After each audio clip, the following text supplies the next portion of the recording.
In January 1947, 2 extraterrestrial spacecrafts crashed over the New Mexican desert. One of the crafts landed near Corona, New Mexico. One live ET was found in that craft. He was taken to Los Alamos laboratories and remained in U.S. intelligence care until he died in 1952. 𝗍𝗑 was slightly hurt from the crash. However, 𝗍𝗑 quickly recovered. We found out 𝗍𝗑 was a mechanic. Eventually, 𝗍𝗑 was able to crudely communicate through hand motions and pictures. 𝗍𝗑 was placed in isolation. U.S. military personnel didn't know if 𝗍𝗑 was radioactive or could spread some type of germs to humans. U.S. doctors also were afraid that the humans could contaminate 𝗍𝗑 with germs. Now, here we are in the late 40s, after World War II, our spacecraft crashed. We recovered the crash. Not only did we recover 𝗍𝗑, the one live ET in this crash, we recovered 5 of his comrades who were dead.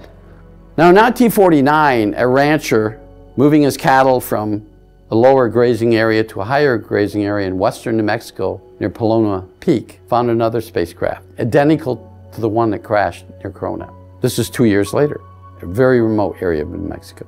So this civilization that we found a craft of and the creatures of, unfortunately all the ones that passed away, their bodies were decayed. 𝗍𝗑 worked with military linguists in an effort to communicate. 𝗍𝗑 was able to speak his language after a doctor was able to transplant a device in his throat. Prior to 𝗍𝗑 having an implant in his throat, 𝗍𝗑 was learning our language, seeing it, hearing it, interpreting it. He was also learning simple math, simple English, and even some science through pictures, showing him a picture of something and then relating the word that goes along with that picture. A U.S. Army captain was assigned to 𝗍𝗑. I mean, full time. He actually lived with 𝗍𝗑. He wanted to meld with him, so to speak.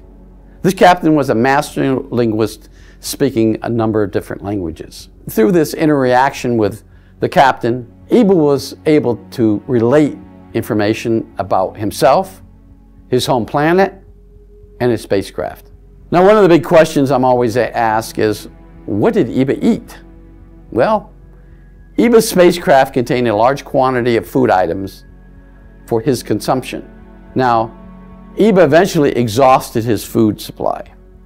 But we were able to find out what these food items were, and through manufacturing was able to duplicate them as close as we could based on what we found on Earth. And most of what he ate was plant-based. One of the things he never did eat or couldn't eat was meat. They tried to feed him meat and he couldn't tolerate it. His stomach couldn't tolerate it. 𝗍𝗑 was able to eat simple food items such as fruits and vegetables. But the way he ate them shocked the handler and shocked the people around him. Now, everything 𝗍𝗑 did was being filmed back in those days on 16mm movie projectors.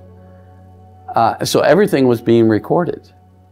And so when 𝗍𝗑 sat down to eat, he would take the item, such as a piece of fruit, and he would manipulate the item around his mouth. Now, remember, 𝗍𝗑 didn't have teeth, anything like teeth. But he placed it in his mouth, and one of the things that few people realized, 𝗍𝗑 had 2 different tongues, one above and one below. The below tongue was primarily used for language, the 𝗍𝗑 language. The one above was the one with little suction devices that he would suck the juices out of the food. But ironically, he could dissolve the entire piece of the orange or whatever fruit he had. Now, they would have to cut them in small pieces. Another thing that was really odd, he couldn't rationalize on how to break it open. It would just sit there. But when they cut it and gave him the pieces, he learned this now, how to break them apart. Apparently, there was some reason why he couldn't rationalize that. He was smart, but you got to remember, he was an extraterrestrial. He wasn't a human. That's something that I thought was quite extraordinary. Now, another thing that we were extremely concerned about were germs, both his germs and our germs. Everything was brought into the captain for that time period, almost 5 years that he lived with 𝗍𝗑. He never strayed out. He never had contact with others, and if he did, he always wore a mask. So they didn't want his germs transmitted to 𝗍𝗑. They tried to put a mask in 𝗍𝗑, but he would never tolerate the mask. He would take it off. So eventually they just gave up on the mask. One of the things that 𝗍𝗑 did do was drink water. 𝗍𝗑 eventually told us water was universal throughout space. Every planet that he had been to, inhabitable planet, his planet had water. So now we learned that H2O was prominent throughout the universe. 𝗍𝗑's body had a unique ability of extracting fluids from the food. So he didn't need a whole lot of water to compensate the makeup of his body. Scientists found that 𝗍𝗑's anatomy was entirely different. 𝗍𝗑 had one organ that worked as a heart and lung.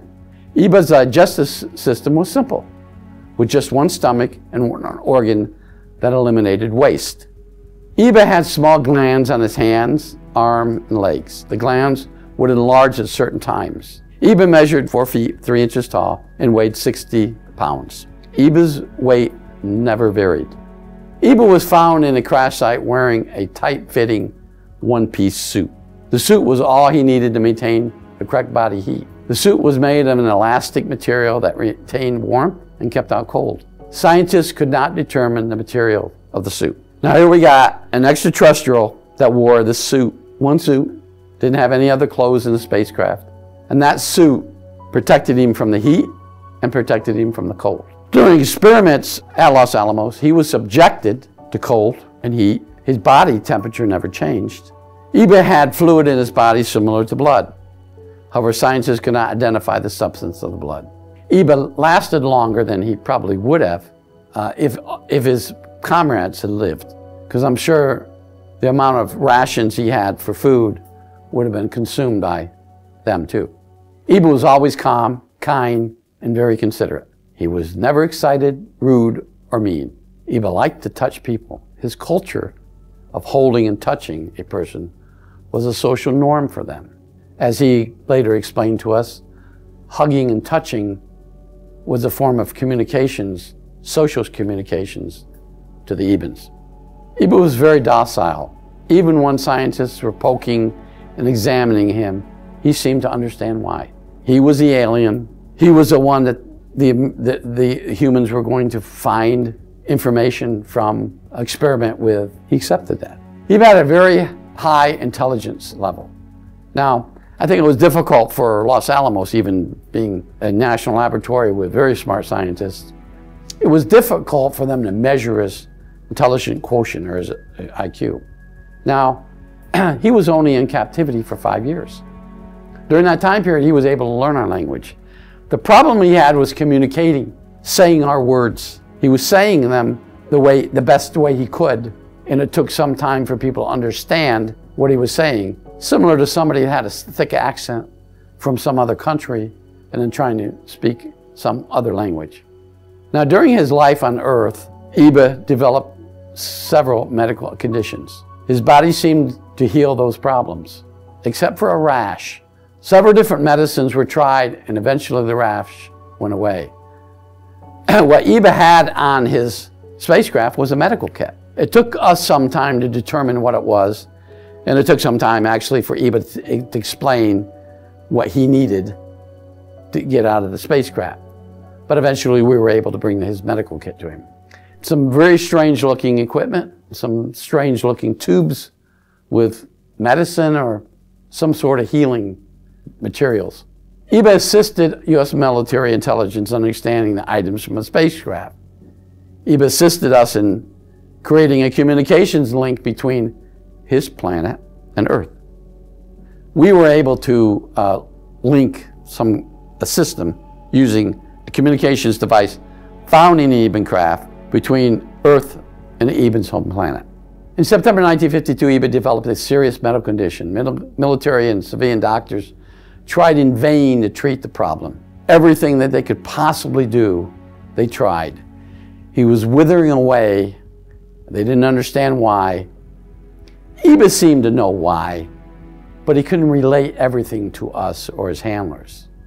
One of the extraordinary things that we learned was that 𝗍𝗑 wasn't afraid to die. He actually tried to explain to us, and I don't think we realized at the time what he was telling us, but eventually we figured it out. It was a new plateau for them. Life was one level and death was another level. So he wasn't afraid to die. The U.S. Air Force captain was heartbroken and suffered emotional distress for years after. Now, what happened to all this information that we gathered from 𝗍𝗑? Was locked up. We didn't want the public to know that we had it, ET, in captivity. And I say captivity, they wouldn't allow him to leave. I don't believe there's anything ever written or any information I ever was told about him trying to escape. I think he realized his situation. He realized his eventual fate, and he just cooperated during the time period that he was in our custody. But before he died, he was able to set up a communications link between Earth and his planet. And eventually that led to the 𝗍𝗑 crafts coming back here and picking up 𝗍𝗑 and his comrades and taking them back to their home planet. If you liked this video and you want to see more amazing content, go ahead and check out the next video on our channel.